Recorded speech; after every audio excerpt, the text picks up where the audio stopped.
इमरान खान ने अपनी पार्टी शुरू की थी पाकिस्तान में, आज से करीब 25-30 साल पहले, और वो खुद पहले चुनाव में 7 जगह से चुनाव लड़े।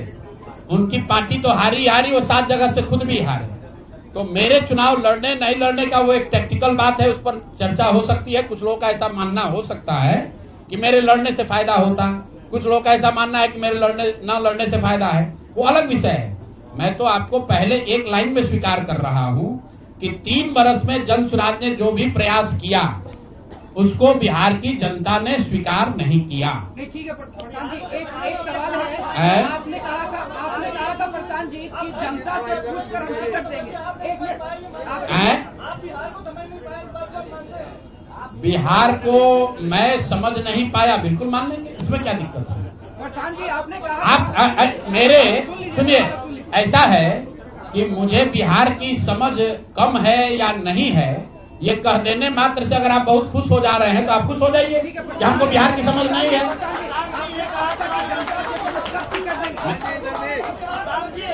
मेरे भाई ऐसा है, अगर हमने हमारे आप बिल्कुल ठीक बात है, नहीं समझे तो 3 बरस अगर पैदल चल रहे थे तो बिहार को समझने के लिए ही चल रहे थे, अब फिर और चलेंगे, फिर जाएंगे। जनता से पूछा था क्या टिकट बंटवारे से पहली बात। दूसरी बात भी कई प्रत्याशियों ने आरोप लगाए, टिकट वितरण पे सवाल खड़े किए थे। क्या लगता है जनता उससे भी डाइवर्ट हुई कि प्रशांत किशोर कहाँ? अच्छा ऐसा है, ठीक है, बस सुन लीजिए। ऐसा है, पूरे महीने, पूरे चुनाव के दौरान कम से, मैंने आपको पहले कहा कि हमसे गलती हो सकती है, लेकिन हम लोगों ने गुनाह नहीं किया। आप लोग जो बात कर रहे हैं वो इस अंदाज में बात कर रहे हैं जैसे प्रशांत किशोर ने कोई गुनाह कर दिया, बिहार को सुधारने का प्रयास करके कोई गुनाह कर दिया है, और आप लोग आए हैं हमारा यहाँ पर पोस्टमार्टम करने। तो आप लोगों का स्वागत है। रुकिए, 1 मिनट रुक जाइए, आप बहुत भारी पत्रकार हैं, 8-9 सवाल कर चुके हैं, और लोगों को भी मौका दीजिए, आपका भी सवाल किया जाएगा। 1 मिनट रुक जाइए, अरे रुक जाओ भाई, एक मिनट रुकिए। जहां तक बात है बिहार को समझने नहीं समझने की, तो मैं बिल्कुल कैमरे पर आपसे मान रहा हूं कि मुझे नीतीश कुमार, लालू जी, सम्राट चौधरी, अशोक चौधरी जैसे धुरंधर नेताओं की तरह बिहार की समझ नहीं है। मुझे नहीं समझ है कि बिहार को जातियों के आधार पर कैसे और बांटा जाए। मुझे इस बात की समझ नहीं है कि बिहार को हिंदू मुसलमान के नाम पर कैसे और बांटा जाए। मुझे ये समझ नहीं है कि 10,000 रुपया देकर कैसे वोट और खरीदा जाए। जिनको समझ है वो लोग जीत कर आए हैं, और उनको सत्ता मुबारक हो, और बिहार की जनता को वो लोग मुबारक हो। आपने कहा कि अरे रुको भाई, अब इनके सवाल का जवाब दे ले। अच्छा, उनके बाद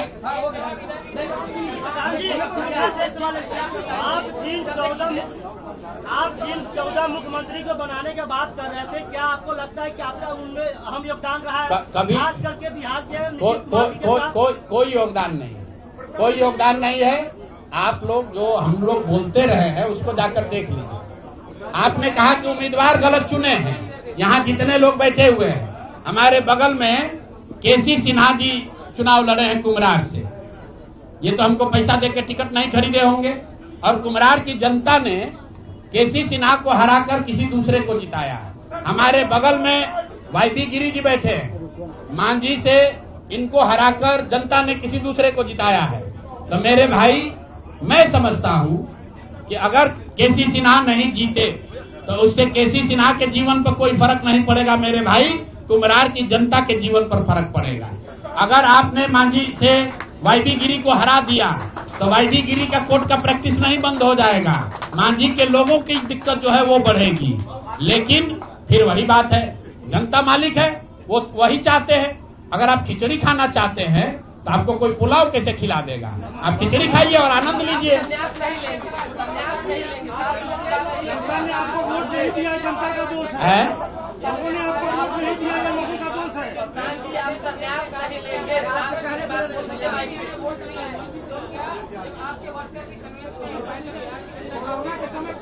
नहीं, ठीक बात है। हमने आपको पहले कहा कि जो कुछ भी हम लोगों ने प्रयास किया उसमें जनता को हम लोग नहीं समझा पाए, और उसका दोष हम पर है, उसकी जिम्मेवारी हम लोगों पर है। और लेकिन अगर नहीं समझा पाए तो उसको समझाने की जो आगे की जिम्मेवारी है वो भी हम ही पर है।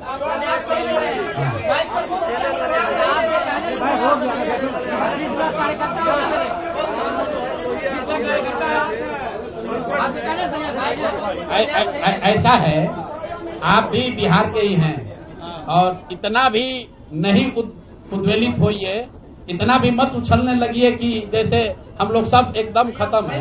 आपकी बात को सुन लिया गया, आपको अलग से साक्षात्कार चाहिए।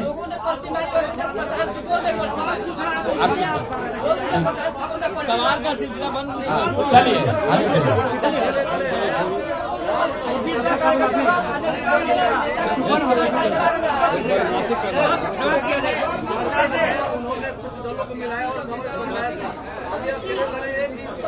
अभी तो हम लोग वापस जाकर अपने उस प्रारूप को फिर से देखेंगे जो हम लोग लेकर जनता के बीच गए थे। जो सोच, जो विचार, जो प्रयास लेकर जनता के बीच गए थे, वो देखेंगे कि भाई जनता को ये चाहिए भी कि नहीं चाहिए। अगर जनता को पढ़ा लिखा आदमी नहीं चाहिए, अगर जनता को स्वच्छ लोग नहीं चाहिए, तो हम लोग तय करेंगे क्या करना है।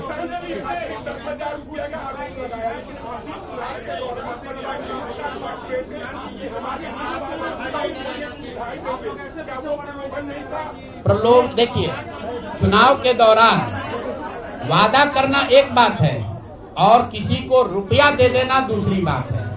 पहली बार देश के इतिहास में ऐसा हुआ है कि वोटिंग के पहले 2 दिन पहले, 4 दिन पहले आपको बाजाप्ता घर बुलाकर 10,000 रुपया दिया गया है और ये कहा गया है कि आप अगर एनडीए को वोट देंगे, नीतीश कुमार को वोट देंगे, तो आपको 2 लाख रुपए तक की और राशि आगे मिलेगी। ऐसा इस देश के राजनीतिक इतिहास में पहले कभी नहीं हुआ है। ऐसा कभी नहीं हुआ है कि आचार संहिता के बाद, आचार संहिता लागू होने के बाद आप एक विधानसभा क्षेत्र में 60 से 62,000 महिलाओं को 10-10 हजार रुपया दे रहे हैं और आप राजनीतिक सूचिता की बात करते हैं। ये बात उचित नहीं है। न्यायालय का दरवाजा खटखटाएंगे। कहा 10,000 रुपए की बात आपने कही, 10,000 रुपए चुनाव से पहले देने लगे थे लोग। आपने कहा कि 25 से ज्यादा सीटें आएंगी तो चुनाव से पहले ही आपने कहा था कि आप इस्तीफा दे देंगे जी। तो कंडीशन अप्लाई उस समय क्यों नहीं कर दिया? बिल्कुल ठीक बात है कि आपने कहा, हम पहली बात तो आप लोग कह रहे राजनीति से हम किस पद पे है कि इस्तीफा दे दें? हाँ ना, सुन रहे हैं, आ रहे हैं, किस पद पर है कि इस्तीफा दे दें?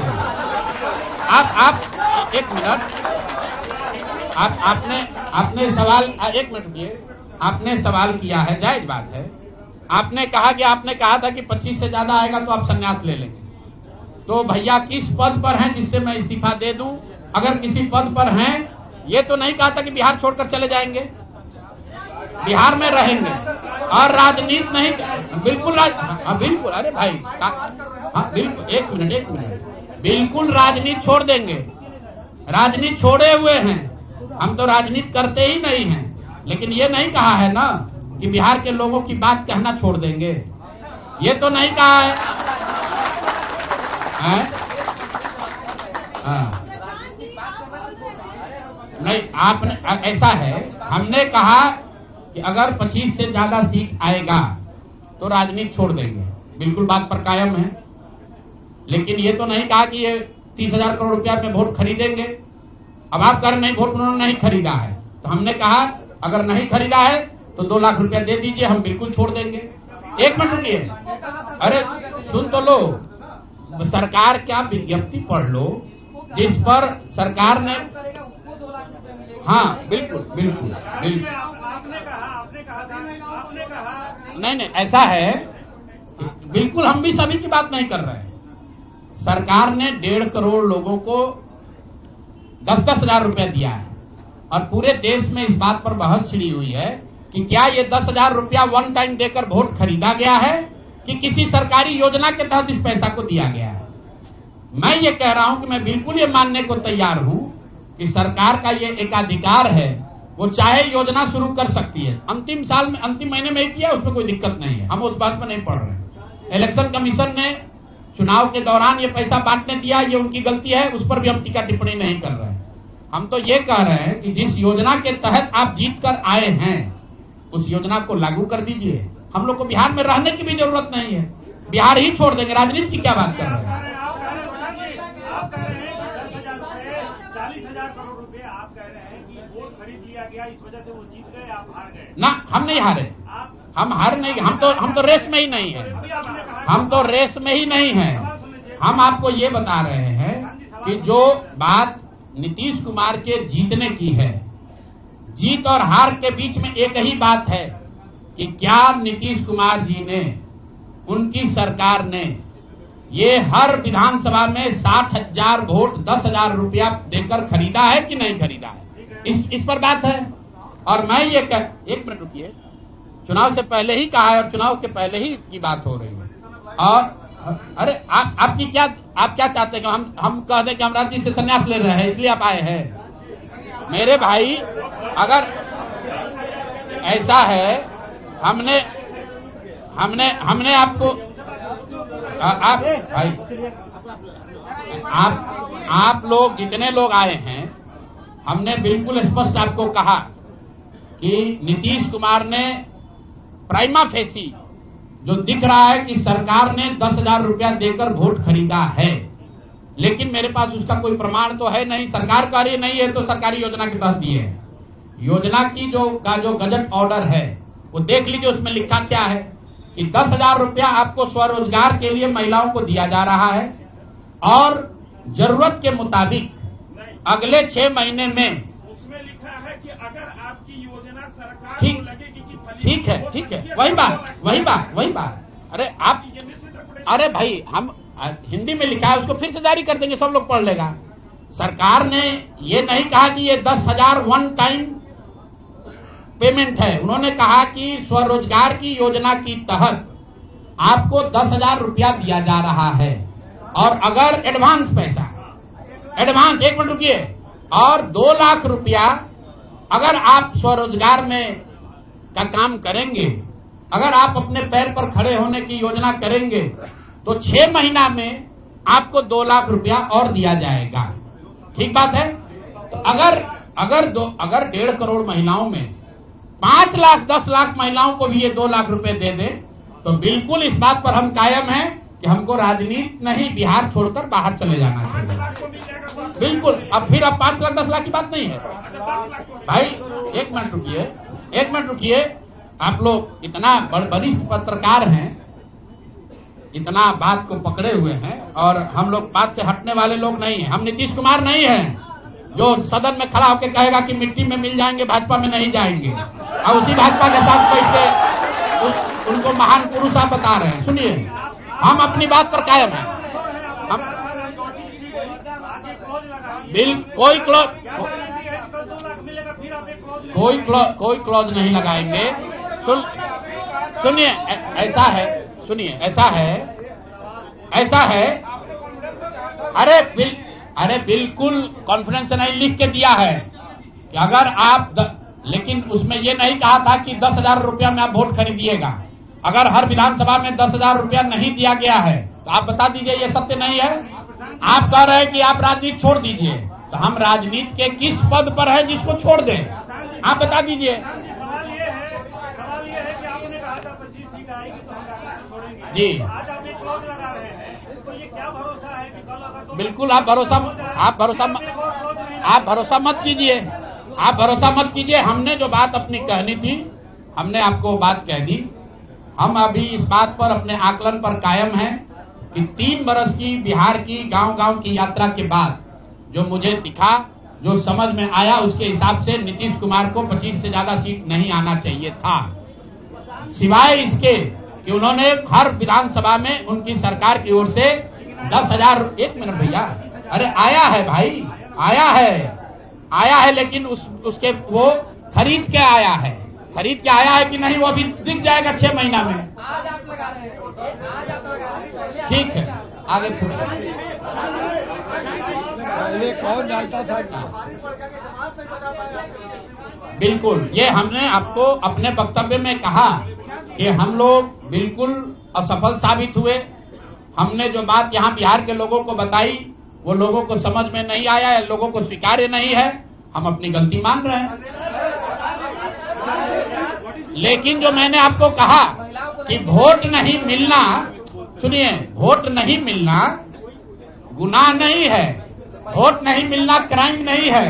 हमने भ्रष्टाचार नहीं किया है, हमने हिंदू मुस्लिम नहीं किया है, हमने जाति की राजनीति नहीं की है, हमने वोट नहीं खरीदा है। चलिए आगे बढ़िए। पूरे प्रेस वार्ता में एक ही व्यक्ति तो नहीं पूछेंगे है? आपकी चुनाव की लड़नी क्या है और जो वोट चोरी का मुद्दा बाकी विपक्ष उठा रहा है उस पे मैं वोट चोरी के मुद्दे पर हम लोग का स्टांस जो है वो बिल्कुल क्लियर है पहले दिन से। ये बिहार का मुद्दा नहीं है। जो चुनाव की पूरी प्रक्रिया है उसमें वोटर लिस्ट बनने से लेकर आचार संहिता के अनुपालन का, वोटिंग के दिन के, जैसे यहाँ पर आप जीविका की दीदियों को बाजाबता आपने मोबिलाइजर बनाकर सरकारी व्यवस्था के तहत बूथ में बैठाया है। तो पूरे वोटर लिस्ट बनाने की प्रक्रिया, आचार संहिता के अनुपालन की प्रक्रिया, वोटिंग के दिन जो हो रहा है वो, उसमें सरकारी तंत्र का इस्तेमाल, दुरुपयोग या उपयोग, और वोटिंग के बाद जो महाराष्ट्र से लगातार दिख रहा है कि अंतिम 2 घंटे में 15%, 20% एक्स्ट्रा वोट होना, फिर चुनाव आयोग का उसका डिटेल नहीं जारी करना, और 3 दिन के बाद ये बताना कि इतना वोट हो गया।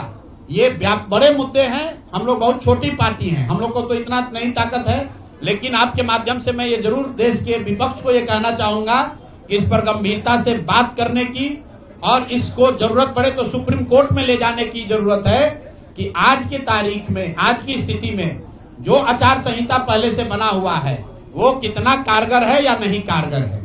अगर सिर्फ इसमें वोटर रोल की बात नहीं है, एसआईआर सिर्फ वोटिंग रोल की बात है, लेकिन जिस तरह से वोटिंग हुई है, आप बताइए कि सुरक्षा कर्मियों में होम गार्ड को यहीं पर इसी बिहार में लालू जी की जब सरकार थी, टीएन सेशन का जमाना था, उन्होंने कहा था कि नहीं, कोई लोकल आदमी यहाँ चुनाव की प्रक्रिया में हिस्सा नहीं लेगा, होम गार्ड का कोई आदमी हिस्सा नहीं लेगा। उसी बूथ पर आज के चुनाव आयोग ने उस जीविका दीदी को बैठाया है जिसको एक तरीके से सरकार ने कॉन्ट्रैक्ट दिया है कि आपको इतने लोगों को वोट दिलवाना है। मैं आपको एक उदाहरण देता हूं। मधुबनी विधानसभा क्षेत्र है, मैं डिटेल में नहीं जाना चाहता था लेकिन आप कुरेद रहे हैं। मधुबनी विधानसभा क्षेत्र है, वहां से उपेंद्र कुशवाहा जी के पार्टी के उम्मीदवार चुनाव जीत कर आए हैं। मैं पूरे यहां पर जितने मीडिया के साथी हैं, जितने यहां चुनाव के विशेषज्ञ हैं, आप भी यूट्यूबर हैं, मैं दावा कर रहा हूं आज हो 5 महीने के बाद हो, आप मधुबनी विधानसभा क्षेत्र में जाइए, वहां पर एनडीए के प्रत्याशी को 1 लाख से ज्यादा वोट आया है। एनडीए को वोट मिला, 10,000 रुपए के लिए मिला, नहीं मिला छोड़िए। हम इस बात से दंग हैं कि मधुबनी में कितने लोग ऐसे हैं वोटर जो कि उपेंद्र कुशवाहा जी के पार्टी का सिंबल भी जानते हैं। भाई अलायंस वोट तो उनके पार्टी के सिंबल को पड़ा है ना, अलायंस का कोई सिंबल नहीं है। तो आखिर रातों रात पूरे मधुबनी क्षेत्र में, और क्या हुआ मैं नहीं कह रहा हूं, मैं आपको और आपके जरिए पूरे देश के लोगों को यह बताना चाहता हूं कि जो भी लोग सर्वे, सेफोलॉजी, पत्रकारिता, राजनीति में इंटरेस्ट रखते हैं, आप सैंपल के तौर पर कोई 5 कंस्टिट्यूएंसी उठा लीजिए, और जहां पर भाजपा और जदयू के उम्मीदवार नहीं लड़ रहे थे, वो दल लड़ रहे थे जिनका कोई सिंबल भी नहीं जानता है, नाम भी नहीं जानता है, उसको 1 लाख, 1.25 लाख वोट कैसे आया है। हमारे पास कोई प्रमाण नहीं है कि वो वोट कैसे आया, लेकिन राजनीतिक सामाजिक क्षेत्र में जुड़े होने के नाते ये आश्चर्य का विषय है कि जिस मधुबनी क्षेत्र में लोग ये नहीं जानते हैं कि कौन सा प्रत्याशी लड़ रहा है, कौन सा पार्टी लड़ रही है, उस पार्टी का सिंबल क्या है, उसको 1.25 लाख वोट आया है। और जो लोग वहां जीवन भर राजनीति कर रहे हैं उनको वोट नहीं आया। संभव है कि उनको इतना समर्थन है, लेकिन मेरा आपसे आग्रह ये, भाई देखो 1 मिनट आप रुक जाइए, आपका सवाल 10 ले चुके हैं, और भी तो लोग हैं, आपका एक और ले लेंगे, आप शांति से बैठिए, ऐसा मत घबराइए, हम यहाँ बैठे हुए हैं। और मेरा आपसे अनुरोध है, मैं कोई आरोप नहीं लगा रहा हूं, लेकिन मधुबनी जैसे 5 सीट का मैं आपको हवाला देना चाहता हूं, जहां पर चुनाव के 12 दिन 15 दिन पहले यह तय हुआ कि कौन पार्टी चुनाव लड़ेगी। उस पार्टी का नाम कोई नहीं जानता है, उसका सिंबल कोई नहीं जानता है, और 1,20,000 वोट अगर किसी विधानसभा में आ रहा है, इसका मतलब है कि हर घर से 2 से 3 वोट आया है। आपको आंधी दिखनी चाहिए वहां पर। ये मतलब विधानसभा के स्तर पर 1,20,000 वोट लाना साधारण बात नहीं है। 1,20,000 वोट आया है। कैसे आया है? इसकी 2 ही वजह हो सकती है।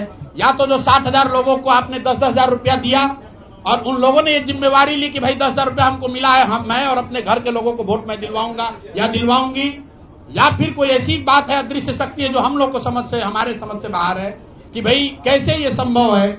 और मैं ये नहीं कह रहा हूं कि वहां वोट कैसे पड़ा, मैं आपको खुली चुनौती दे रहा हूं। आज चलिए मधुबनी, मैं 3 दिन से प्रेस इसलिए नहीं कर रहा हूं कि मैंने अपने लोगों को वहां भेजा है और मधुबनी में मैंने कहा भाई पूछो तो कि उपेंद्र कुशवाहा जी के पार्टी का सिंबल क्या है। 30% लोग को सिंबल नहीं मालूम है कि सिंबल क्या है और उनको 1 लाख से ज्यादा वहां वोट आया है। मुझे उपेंद्र कुशवाहा जी से कोई लड़ाई नहीं है, उनको उनके पार्टी के प्रत्याशी से कोई मुझे लेना देना नहीं है। मेरा सिर्फ ये कहना है कि ऐसी कौन सी विधा है कि हम लोग 3-3 साल एक विधानसभा में घूम रहे हैं, लोगों को ये नहीं मालूम है कि जन स्वराज का चुनाव चिन्ह क्या है। और ये लोग 10 दिन चुनाव के पहले आए, उस पार्टी का नाम मधुबनी शहर में लोग नहीं जानते हैं, उस पार्टी का सिंबल घर घर पहुंच गया और उसको 1,20,000 लोगों ने वोट दे दिया। तो मेरे भाई ये बहुत बड़ी चुनाव की विधा है। नेताजी को पूरा पटना जानता है। ये बताइए कि ये तो दूसरे की बात है, आपकी रणनीति में क्या कहीं चूक हुई? भारी चूक हुई। मैंने आपको पहले कहा कि भारी चूक हुई और जो भी चूक हुई है उसको सुधारने के लिए पूरी ताकत लगाएंगे, फिर से बैठेंगे, ड्राइंग बोर्ड पर जाएंगे और देखेंगे कि जो चूक हुई है उसको कैसे सुधारा जाए। लेकिन